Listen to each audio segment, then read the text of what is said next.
Today I'm going to be showing you guys how to build a budget DIY luggage rack for the trunk of your Mazda Miata. The materials that you're going to need are 3 4-foot sections of flat steel. You could use any size you want. I'm using 1/8 inch by 1 inch by 48 inches. Got these at Home Depot. Then you just use some bolts. Basically I got as long as I could that were threaded within reason, under $1. And then a bunch of these little bracket things, I guess, that are used to hold like a pipe to a wall. And I got those at Ace Hardware as well. Total price, including this camper sealer, otherwise known as topper tape, which you're going to use so that you don't scratch up your trunk lid. Total price so far is like $35 something, which is more than I'd like, but that's as cheap as I could get it. So how this is going to work, or at least how I hope this is going to work, is you're going to use these, and of course we're going to bend them flat so that they hook on the edge better, like that, and you're going to use 5 of those. 1, 2, 3, 4, and 1 in the middle. And then we're going to take the flat steel and we're going to bend it in a little hoop. And we're going to make 2 of those, and then we're going to make some cross braces and one that goes in there. And then we're going to use the bolts to pull that nice and tight together so it's pulling the hoop opposite directions, which should keep it nice and tight onto the trunk. And that should be pretty straightforward. So now I've got this in the vise, and I'm going to hammer it a little bit more flat.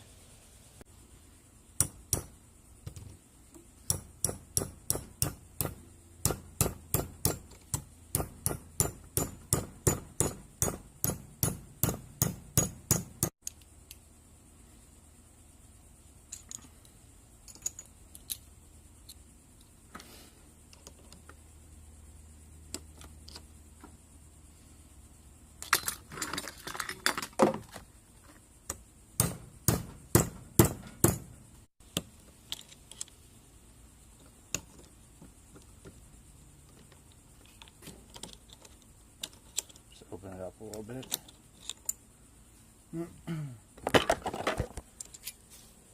Alright, now that should fit better around a trunk lid.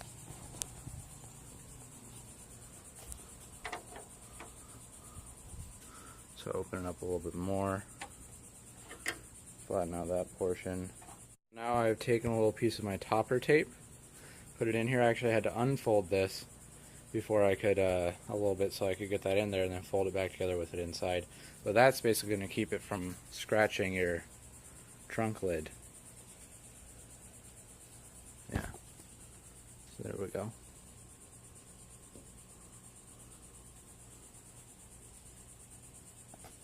Yeah, that actually works really well. Okay, so now you see one of the going to be 5 of these brackets, so just do the same thing with the other ones. So here you see all 5 of the little brackets that we made, and they are nice and snug on the edge without damaging the bottom of the roof. Here they are laid out on the trunk. You can see where it's going to attach now, and the trunk does still close, or will still close, with these things in there once we get them all tightened down. Alright, now we get to do some measuring. So between these 2 hook things is around 39 inches. So if our bar is 48 inches long, that gives us 9 inches that we need to get rid of on this. That includes the bends. So if we got 9 inches divided by 2, that's 4.5 inches on each side. So if we want the thing to sit up 2 inches, then we're looking at 2.5 inches inside. So we could have it sit up 3 inches and have 1 foot, 1 inch of foot, or we could have it sit up 2.5 inches and have 2 inches of foot.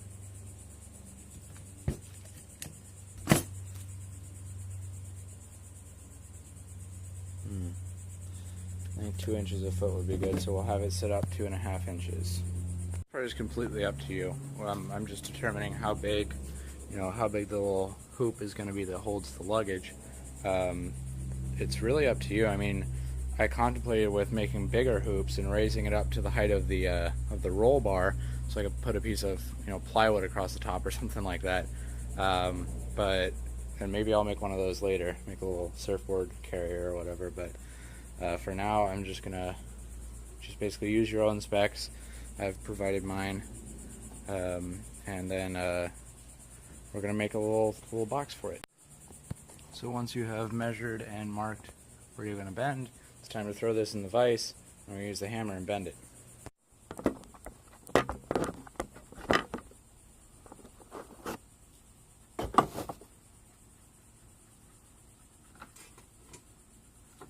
Just barely fits under my ceiling.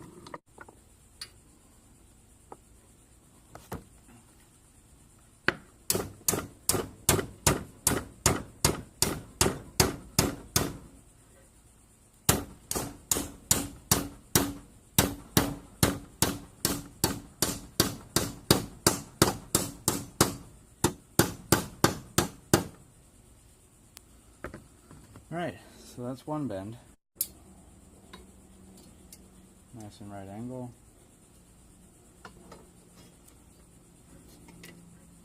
See if I can even get this in the vise.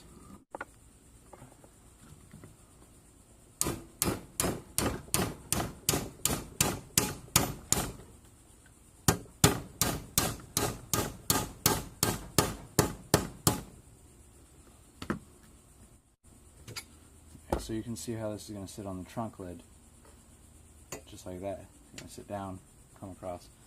So one of my concerns is that this isn't the thickest metal, and so I'm kind of afraid it'll bend in the bracket, but I'm hoping it won't. Alright, so I'm going to go ahead and bend the other side of this. So here's my first hoop that is finished. If you notice, I made these a little bit further angled down, so when it sits on the trunk lid, it's going to sort of bow up a tiny bit in the middle. Also, the trunk lid is kind of domed, but that's up to you. I'm doing that so that it'll bow up a little bit, so when you apply weight, it will flex back down to where it's supposed to be. I think that'll help. But now I'm going to go ahead and put some of that topper tape around the bottom of this so we can set it on the trunk lid and see how it's going to look. This is lined up where it's supposed to go. You notice there's a little bit of room on either side of these brackets, but that's good because that's what we're gonna use to pull it tight. Now what I've noticed is that this has some spacing between those brackets, but if you put it on these brackets, it's really, really close. So on the second hoop, I guess because the trunk gets smaller towards the rear a little bit, so I'm gonna make it a little bit smaller. I'm probably gonna give myself an extra ½ inch on the measurements, but basically that's what that's gonna look like, and you can make it, at an angle there if you wanted. As you can see, I made the rear one a little bit taller to make it a little bit smaller, and that's okay because I was going for sort of that tilted back aerodynamic approach there. So now the next step is going to be to drill holes in line with the little brackets on the car so you can put your bolts through.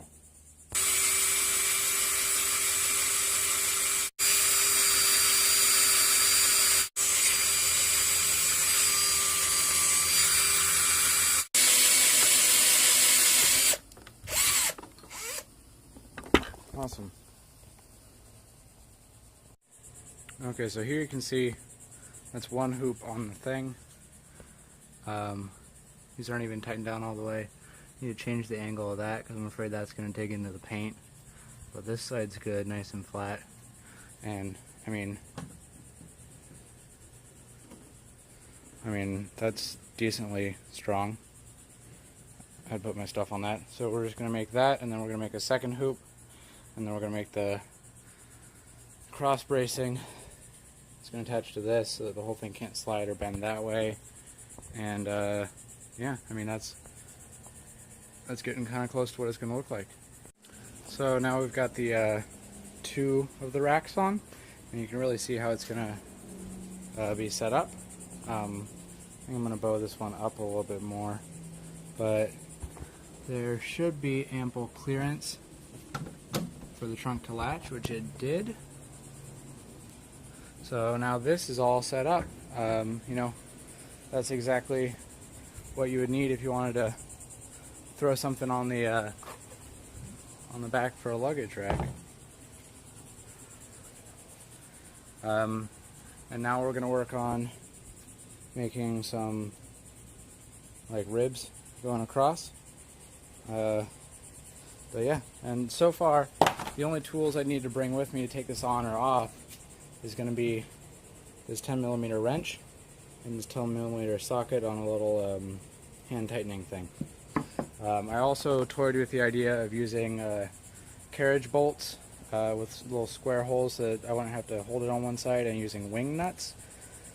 But maybe eventually I'll have the bolts welded so that it's just one piece. But yeah, alright, so now we're going to hook up the side brackets. So what I've done here is taken my sections and I've bent them to a certain length. This part's completely up to you. But basically I'm going to have this little overhang, and I'm gonna have this little overhang here, and you see this front one comes down there, so that's gonna line up with a bolt through there, and I'm gonna bolt these all down to this, and then I'm gonna take a sheet. I've actually got to go back to the hardware store for this, but I'm gonna take a little piece of metal and I'm gonna put it across here like a little backing plate, and that's going to go all the way across the back. Like this part again is all the way up. It's completely up to you on how wide you want it, how far apart you want them to sit, you know, what design, what shape. But that's pretty much how it goes. I'll show you guys after I get all this together. So I got this all lined up, and I made sure that the distance between the bolts on this side and the bolts on that side were the same. Made sure everything was centered. The distance from here to there was the same, distance from there to there is the same, so it's all nice and squared up. And then I decided to have my things mirror the lines of the trunk, so they're out a little bit on the sides and then straight up in the middle. I think that'll look good. And so I've zip tied these in place and marked them off where they need to be. And now on each one of those sections, I'm going to make a little crosser, and I'm going to drill a hole for your bolts there, and then I'm going to have to take this off and do the same thing on that. So I went to work and came back and bought another drill bit because I broke it and all that, but here you can see I've drilled all the holes and they line up, and this is the part where you can put nuts through all these, or like I'm going to use, since these aren't really under any stress, they just are sort of sitting in between there to stop stuff from falling through the middle. I'm just going to use zip ties and a little X pattern on here. You get all this bolted in or all connected where it's supposed to be. So the technique for the zip ties that I'm using here seems to be working really, really well. I mean, this is really on there. And so how I'm doing it is I'm going to the bottom of the hole that goes through the thing, and I'm just sticking the zip tie through from the bottom and pulling it up all the way, and the head of the zip tie won't come through the thing, but the stem will. And then I'm just sticking that around, pulling it tight, and then pulling it out this way, and then pulling it back that way to make it really, really tight, and then it gives this nice little V shape there. And if you had a bigger hole, you could probably do 4 zip ties. But basically, I'm going to run through that. I did have to purchase another piece of steel to go across the back, but if you didn't want to have a rear lip like this, then you, like a little lip, and you didn't want to have a little wall there, then you'd be fine with the metal you had. I had this laying around, but again, you wouldn't need that if you didn't want to make a rear thing there. So here's the finished product. You can see the zip ties holding the bars in place, including the rear bar as well. Can't really see it too well because it's dark, but and this is pretty solid. I tightened down this center thing, and that put a little bit of tension on these guys. But there it is, and it's got a nice little aerodynamic angle there. It's a little different on each side, but that's okay. I'll get some more pictures of this in the morning and include them in the video. But that is your DIY luggage rack, and now I just need to go out and test it and so make sure everything's tightened down, all the little nuts and bolts and stuff.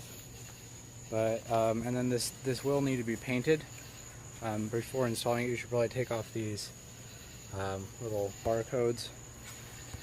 But this does need to be painted because, as you can see, this piece, that's just from being in the humidity. It just gets some surface rust because this is weldable steel, so it doesn't have any type of finish or anything on it.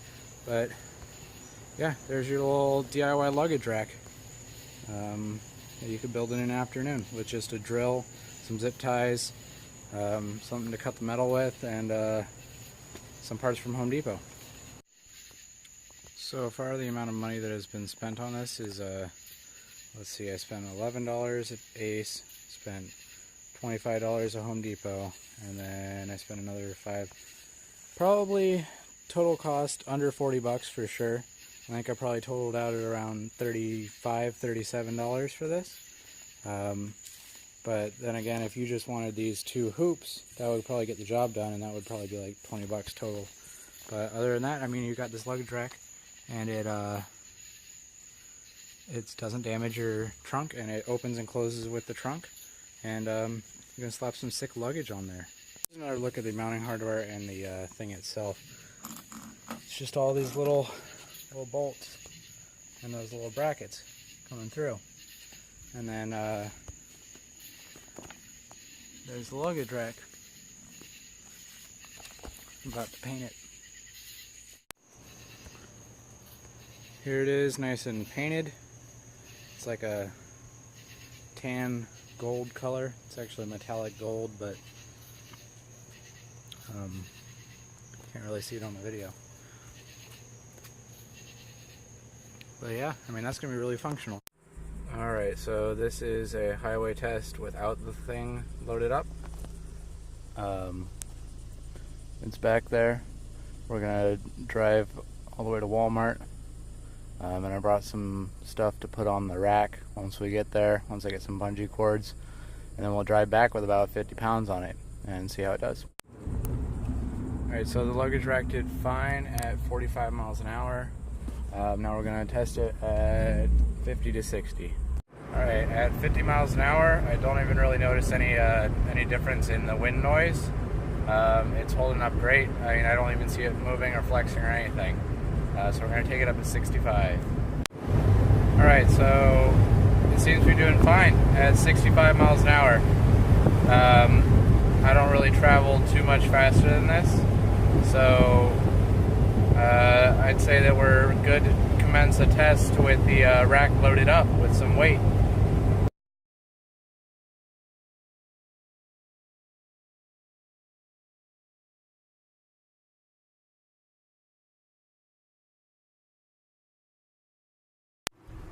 Alright, so I got it loaded up with a big old cardboard box filled with my four OEM struts. Got it nice and tied down. It seems pretty secure. This test is really going to be a big test because this is a cardboard box with a lot of surface area, less streamlined than the duffel bags that are going to be on it. Got it bungeed down, but we're going to do some tests and see if it works very well as a rack. Basically, I think if it can hold this, it can probably hold anything that I can put on there. Alright, 45 miles an hour, it seems to be doing pretty okay. So 45 miles per hour was fine. So now we're probably going to step it up to 50 and 50, 60, 65 even, and see how it does there. Alright, 60 miles an hour, and it is holding up fine. 80 miles per hour, it's fine! Did my first highway test with the package on the back. Lots of surface area, lots of risk for failure, but it held up pretty well. So I think this is we're a go for this luggage rack.